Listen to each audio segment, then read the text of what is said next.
Hello and welcome to my video where I'm going to show you an improved way to do make one increases. The reason you may want to improve the appearance of your make one increases is simply in order to perfect your knitting. Assuming you've done make ones before, you'll know that they're created from a strand of yarn running between two other stitches.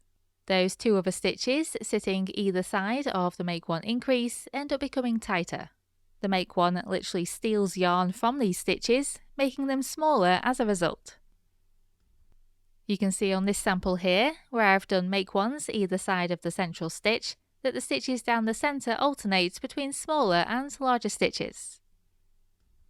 To avoid this, you can make a yarn over on the previous row at the exact location where you'll be creating the make one increase.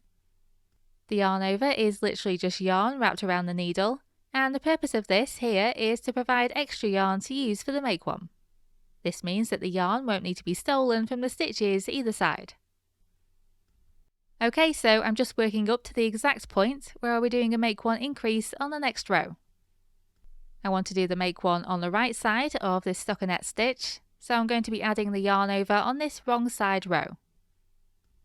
To make a yarn over between purl stitches, you just need to take the working yarn around the right hand needle anti-clockwise, like so. If you need a yarn over recap, please see my video on the subject. I then purl the central stitch and create another yarn over by wrapping the yarn, once again, anti-clockwise around the right hand needle.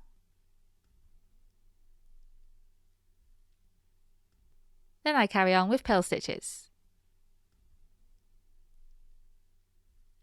So now we have two new stitches formed by simply wrapping yarn around the needle. On the next row, I'll be knitting up to these yarn overs, and I'll be working the make one increases where they're located.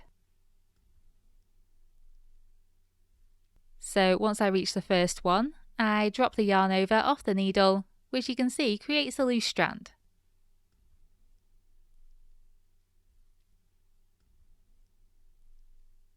I'll be creating a make one right, so I take the left hand needle under the yarn over strand from back to front.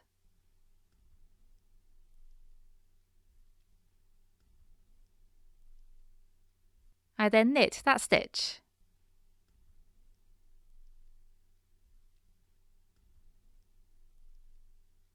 The make one right is now complete. I then knit the central stitch and work a make one left increase by dropping the yarn over,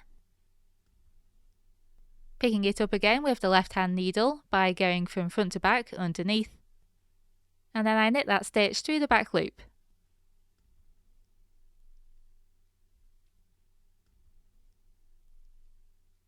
And that's the make one left completed. I'll now repeat these two rows once more and show you the result. I used this improved technique on the top few rows you can see here, whereas below that I only did regular make one increases. You'll see by looking at the central stitches that the method I just demonstrated forms much more even stitches. You no longer get the size difference around where you place the increases. By the way, I learnt this method from Arenda Holiday's blog, and I'll leave a link to it below because it's full of excellent knitting tips. And that's it, that's how you can improve your make one increases. I really hope you found this useful, and thank you very much for watching.